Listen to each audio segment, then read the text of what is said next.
দেখো ওই জায়গাটায় আমাদের পানি থাকে না, ঠিক আছে গাইস। দেখো এখন এই বুধার একটা গ্রাম আছে, ঠিক আছে, এখানে কোনো পানি থাকে না, ঠিক আছে। এত কোনো কলোনির মানুষ হয়েছে, কোনো পানির অভাব। তা কৃষির বুধা এত কোম্পানি, বড় কোম্পানি করছে, কোনো পানি থাকে না এখানে। তাহলে যে আসে ফিরে যায়, খালি পালায় একটা বড় কোম্পানি করেই যাচ্ছে সেদিকে। কোম্পানি কোনো দেখো ড্রাম, খালি ড্রাম নিয়ে যেতে হচ্ছে আমাদের। না লাল গেট, তাহলে এত বড় বড় কোম্পানি বলছে, বড় কোম্পানি, ঠিক আছে, কোম্পানিতে জল থাকে না।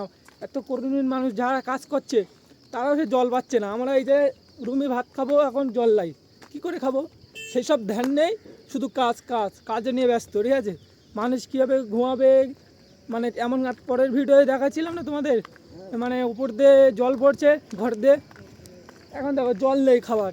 তাহলে কী বলে কোম্পানি, এখানে কোম্পানি মানে ফালতু কোম্পানি, কোনো থাকার জায়গা ঠিক মতন নাই, খাবার জায়গা ঠিক মতন নাই, জলের ব্যবস্থাও সেরকম নাই।